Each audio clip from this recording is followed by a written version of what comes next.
I'm sure a lot of us England fans, including myself, are in fantastic spirits for England making their first final in 55 years and their first ever Euros final. We could see history, our first trophy in 55 years. We've only got one team in the way, Italy. What do I think will happen? Is it coming home? Let's find out.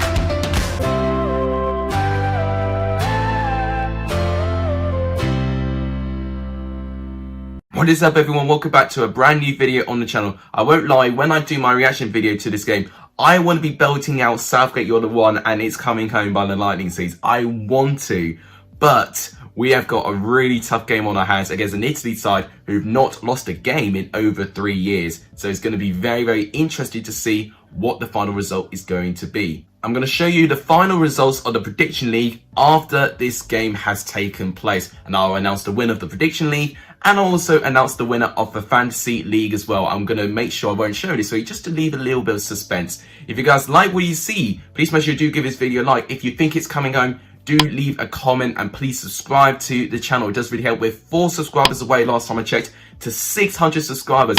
We could get 600 subscribers before the Euros ends. And I did say if you get 600 subscribers before the Euros ends, I will do a tour around my car. So if you guys want to see that sort of video, a bit like a driving a Goldbridge video, do let me know and I'll think about doing it. But please share this channel to as many people as you can. That also really helps. Without any further ado, let's predict what will happen in this final. So as you can see from behind me, FIFA is also predicting this game as well. And I am incredibly nervy in this game because Italy are not very easy competition, because we only need to see their run to how they got there. They were in Group A with Turkey, Wales and Switzerland. They won 3 games out of 3 in very comfortable circumstances as well, without conceding a goal, scoring 3 past Turkey, 2 past Switzerland and 1 past Italy, 6 goals in total. When they got to the knockout round, you saw Italy being rather challenged a little bit, which I think is good. I think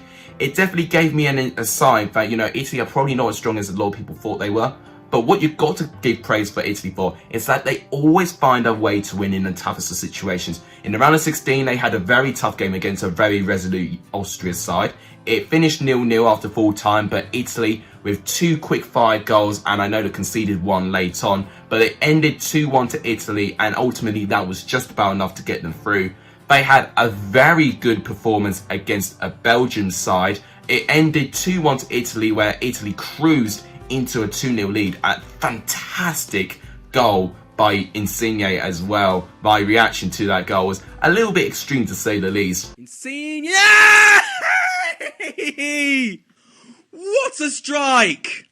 Wow! And obviously Italy last game wasn't separated between themselves and Spain. It ended 1-1. Chiesa taking the lead for Italy, and I thought Italy, being their normal defensive selves, were going to hold out, but unfortunately for them, they conceded a goal to Alvaro Morata in the final 10 minutes, where all of a sudden their defense just kind of fell asleep a little bit. But they did win via a penalty shootout, and actually it was almost a near perfect performance by this Italy side as well in the shootout as well, which doesn't give me good hopes if they have to go up against England in the shootout. But let's look at England's way to the finals. So they were in Group D. They managed to win 2 out of their 3 games, but still unbeaten throughout the whole group stage without conceding a goal. Also, I think it was only Italy and England, the 2 teams that didn't concede a single goal in the group stage actually. Then we got to the round of 16. We beat Germany by 2-0. We rode our luck a little bit, but defensively we were so organised, and what we did really well is that we got goals from crosses, and it was something we didn't do enough when we didn't beat Scotland. As soon as we implemented that into our game, we were very, very dangerous. Sterling, Saka, Grealish, putting in those dangerous crosses. Luke Shaw as well, who have all been very, very important in this England squad in this tournament. Quarterfinals, we swept past Ukraine by 4-0.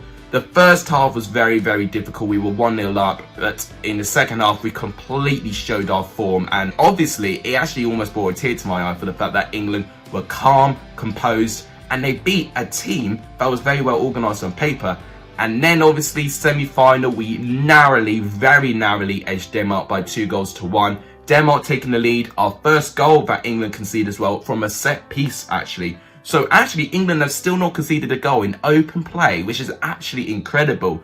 But it was 1-0, Damsgaard with a brilliant free kick. But then with an own goal 10 minutes later, after brilliant play by Saka down the right-hand side, and then Kane scoring, for what I won't lie, a very dubious penalty. But at the same time, we were absolutely dominant in the end of that game. You know, for a good 70 minutes, it was all England and it was all about Denmark having City back. And this is a Denmark side who brushed Wales aside, who did very, very well against Russia as well. Teams England in the past that would typically struggle against. So Denmark weren't easy competition. They gave us a really, really good fight. But in the end, we got past them. We didn't have to go down to penalties. We now face Italy in the final. Now, what I see from both these teams, they both like using a 4 at the back formation. And both do like to cross with their fullbacks as well. So for Italy, we're likely going to see Emerson and Di Lorenzo going forward down the wings and trying to supply crosses to the likes of Insigne, Immobile or Chiesa. I think Chiesa will start over Berardi because he had a brilliant performance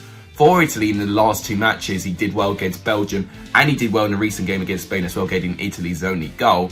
For England, I think we will still see Luke Shaw and Kyle Walker. They've been predominantly our fullbacks. The only time we've changed our fullbacks is when we played against Scotland, and of course we didn't win. So Southgate, I think, will stick with Shaw and Kyle Walker unless there's an injury with one of them, which will be a really big disaster for this England side if that's the case. I think it'll be a very similar squad, if not the same squad we faced Denmark with.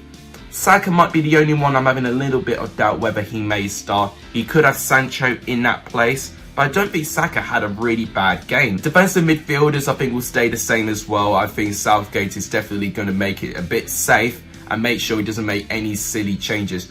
I think definitely what he'll need to do like throughout the game, because I think this will be a very long game. I think it's very, very tough to separate us.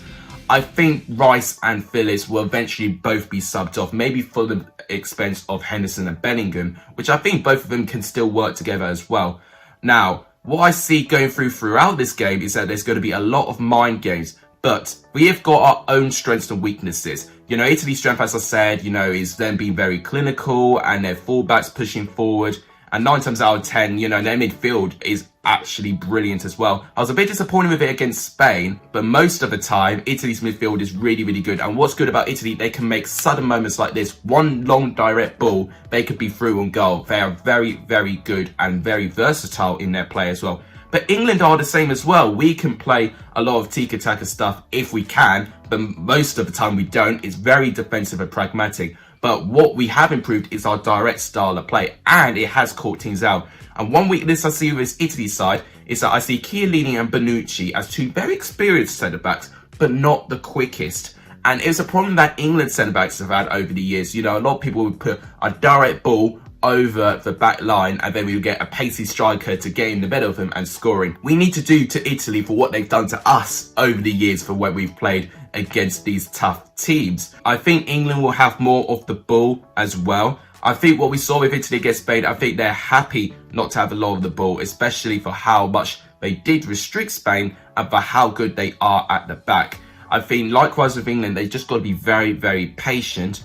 But if they have their pace, I think they can get in behind this Italy side. But when you stay unbeaten for so long, it does increase your confidence. And I think this Italy side will be full of confidence. And I think if their mission will be, is that they'll put themselves as the underdogs. You know, England are at home technically in Wembley with much more England fans than Italy fans. I think only 1,000 can go, which I think is a real shame for Italy. But it gives England the biggest opportunity that I've ever known to win a trophy. How amazing would it be that in my lifetime I see England win a trophy? You know, those things don't happen often. They've only done it once in a period of 158 years in a history. You would have known that if you saw my video on the uprise of England yesterday. Do check it out if you haven't seen it.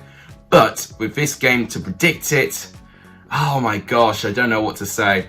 I think this will be very, very cagey. I think England will have more of the ball. I imagine a 60-40 split on possession, and I think England will have more of it. But I think Italy will be very good at the back, and they will occasionally trouble us on the counter-attack or a long direct ball. I think in 90 minutes, it'll stay 0-0. I think it will stay 0-0. I think England will be frustrated.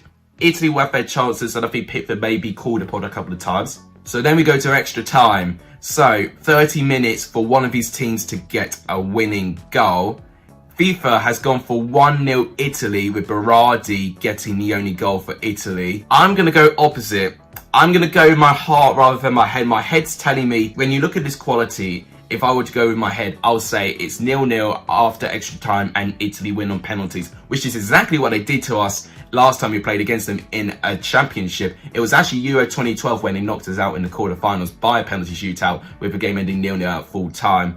I'm going to say 1-0 England after extra time, and I'm going to say Sterling with the goal. I don't know why. Sterling's just been so reliable in this tournament. Why not? Let's just predict and be optimistic that England will win their first trophy in 55 years. My God, that'll be incredible if that ever happens. But that's my prediction, guys. Let me know what you predict in the comments down below. If you get it right, you'll get more points on the prediction league.